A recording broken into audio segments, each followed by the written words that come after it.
Hello everyone. Today we will discuss our topic basic nature of amines. So amines first we will discuss what is amine. Amines एक ammonia और ammonia के derivatives के बारे में हम यहाँ पे पढ़ने वाले हैं। ठीक है, इसके हम बेसिक नेचर के बारे में पढ़ने वाले हैं। इसका मतलब क्या है कि अमोनिया के जो एमाइड्स होते हैं वो क्या करते हैं, बेसिक नेचर शो करते हैं। बेसिक नेचर कैसे, अगर हम NH3 की बात करें तो यहाँ पे N के साथ 3 बॉन्डेड H लगे हुए हैं। अब यहाँ पे N के साथ डायरेक्टली 3H तो बॉन्डेड है, बट जो दो इलेक्ट्रॉन्स है वो क्या होता है यहाँ पे लोन पेयर कर सकते हैं। अब क्या करते हैं, यहाँ पे जो अमोनिया है वो इस लोन पेयर को इजीली डोनेट कर सकता है, इसीलिए इसका होता है बेसिक नेचर। बेसिक नेचर में हम ये सीखते हैं कि जो अगर जो इलेक्ट्रॉन डोनेट कर देते हैं वो क्या कहलाते हैं, बेसिक कहलाते हैं। तो यहाँ पे जो N है नाइट्रोजन एटम है वो इजीली इलेक्ट्रॉन डोनेट कर देते हैं, इसीलिए ये जो है क्या करते हैं, बेसिक नेचर शो करते हैं।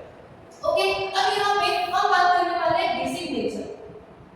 जो बेसिक नेचर है वो हम दो चीजों के लिए पढ़ने वाले हैं यहाँ पे। एक जो है वो गैसियस स्टेट, जब एमाइड्स जो है वो गैसियस स्टेट में प्रेजेंट होते हैं, और जो एक बार वो बनना है जब एमाइड्स जो होंगे वो एक्वस स्टेट में प्रेजेंट होंगे। हम ये दो चीजों के बारे में डिस्कस करते हैं। So first see, if we are talking about the gaseous state, if we are talking about the gaseous state, first we will make three types of amine, that is 3 degree, 2 degree, and 1 degree. Simply when the nitrogen is attached to 3R group, that is 3 alkyl group, then it is called the 3 degree amine. अगर यहाँ पे nitrogen जो है वो सिर्फ और सिर्फ दो R ग्रुप से कनेक्टेड है और थर्ड जो होगा वो H ग्रुप से कनेक्टेड होगा, तो ये जो होगा वो क्या होगा, एक 2 डिग्री अमाइन होगा। अगर नाइट्रोजन यहाँ पे सिर्फ एक डायरेक्टली R ग्रुप से अटैच है और बाकी यहाँ पे 3 H ग्रुप से अटैच है, तो ये जो होगा वो क्या होगा, एक प्राइमरी अमाइन, जिसको हम 1 डिग्री अमाइन भी कह सकते हैं। अब अगर गैसियस स्टेट की बात करें तो यहाँ पे गैसियस स्टेट को हमें लिखना है बेसिक नेचर। तो देखिए यहाँ पे क्या होगा, ये जो R ग्रुप है, ये जो R ग्रुप होता है, R ग्रुप में मिथाइल प्रोपाइल कुछ भी आ सकता है, तो ये क्या करते हैं, ये लगाते हैं प्लस आई इफेक्ट, ये भी प्लस आई इफेक्ट लगा रहे हैं और ये भी प्लस आई इफेक्ट लगा रहे हैं, और इस प्लस आई इफेक्ट लगाने की वजह से ये नाइट्रोजन के ऊपर इलेक्ट्रॉन डेंसिटी को इंक्रीज कर देते हैं, जिस वजह से ये इलेक्ट्रॉन डोनेशन की जो कैपेबिलिटी होती है वो बहुत ज्यादा इंक्रीज हो जाती है, और इंक्रीज होने की वजह से इसका जो बेसिक नेचर होता है वो सबसे ज्यादा हो जाता है। यहाँ पर भी R ग्रुप लगे हुए हैं, लेकिन यहाँ पे जो R ग्रुप लगे हैं वो सिर्फ 2 R ग्रुप लगे हैं, जिससे 2 प्लस आई इफेक्ट शो करेगा, तो इसके कंपैरिजन में इसकी जो बेसिसिटी हो जाती है वो थोड़ी सी इंक्रीज हो जाती है और इसकी बहुत ज्यादा इंक्रीज हो जाती है, क्योंकि यहाँ पे सिर्फ और सिर्फ 1 R ग्रुप लगा हुआ है। सो अगर गैसियस स्टेट की बात करें तो यहाँ पे 3 डिग्री अमाइन सबसे ज्यादा बेसिक नेचर शो करता है as compare to 2 degree amine and as compare to 1 degree amine. तो जो हमारा फाइनल ऑर्डर हो जाता है वो होता है 3 degree, 2 degree and 1 degree for basicity order. Okay, ये तो हो गया गैसियस स्टेट के अमाइंस की बात। लेकिन अगर एक्वस स्टेट में हुआ तो यहाँ पर हम कैसे करेंगे, क्या डिफरेंस आ जाएगा अगर एक्वस स्टेट में होगा। तो एक्वस स्टेट में होगा मतलब क्या होगा, यहाँ पे जो इफेक्ट शो होता है वो होता है सॉल्वेशन इफेक्ट। यहाँ पे जो इफेक्ट शो होता है वो क्या होता है स्टूडेंट्स, सॉल्वेशन इफेक्ट। हो गया, यहाँ पे देखिए अगर हम सॉल्वेशन इफेक्ट की बात करें, सॉल्वेशन इफेक्ट, तो यहाँ पे क्या है, मान लीजिए हमारे पास है NH3, इस तरीके से होगा एंड अभी हम क्या करते हैं, एक R ग्रुप लगा देते हैं यहाँ पर R और यहाँ पे H, इसे हमने बना दिया 1 डिग्री।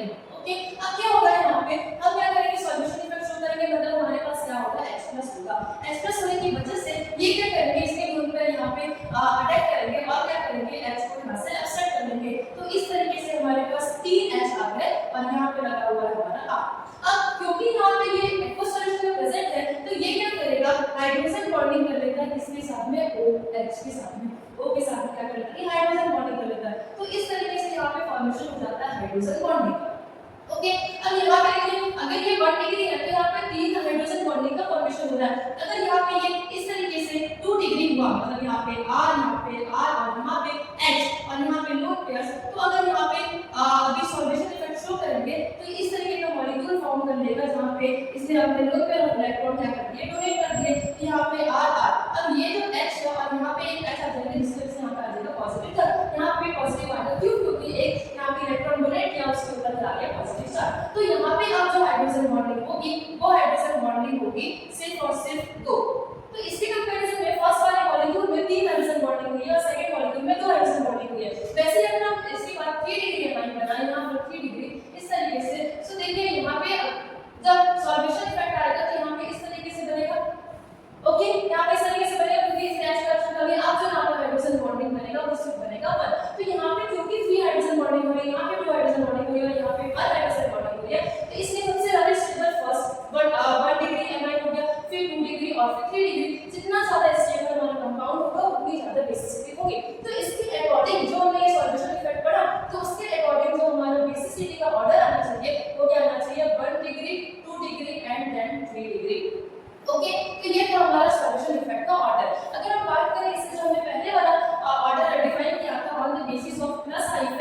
ये तो था हमारा हाइड्रोजन बॉन्डिंग के बेसिस पे।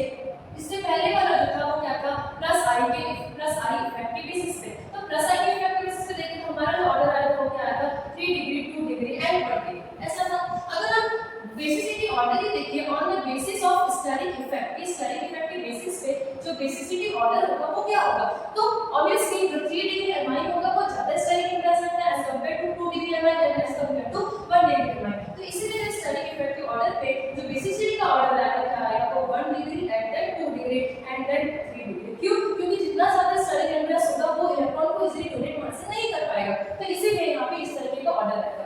तो अब देखिए होगा क्या यहाँ पे कि अगर हम एक्वस सॉल्यूशन में बेसिसिटी ऑर्डर देखते हैं, अगर हम एक्वस सॉल्यूशन में बेसिसिटी ऑर्डर देख रहे हैं तो यहाँ पे हमारे तीनों के तीनों जो इफेक्ट है वो क्या हो रहे हैं, वर्क कर रहे हैं, है ना। तो यहाँ पे क्या करना है हमें कि जब एक्सपेरिमेंटली देखा गया एक्वस स्टेट में एमाइड्स को, तो वो डिफरेंट बेसिस पे डिफरेंट यहाँ पे वर्क इफेक्ट्स है वो वर्क कर रहे हैं। तो इसीलिए जब एक्सपेरिमेंटली ऑब्जर्व किया गया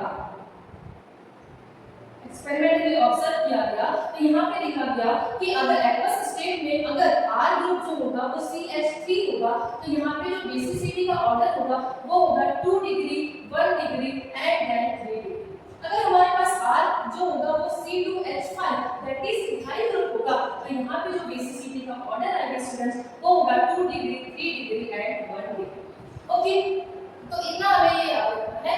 और गैसियस स्टेट का अगर पूछे तो गैसियस स्टेट का बताना है, एक्वस स्टेट का पूछे तो स्टेट का बताना है। और अगर ऐसा हो गया कि क्वेश्चन आपको मेंशन नहीं किया है कि बेसिसिटी ऑर्डर बताना किसका है एमाइड्स में, गैसियस या फिर एक्वस स्टेट, तो आप उसे गैसियस ही कंसीडर करके चलेंगे।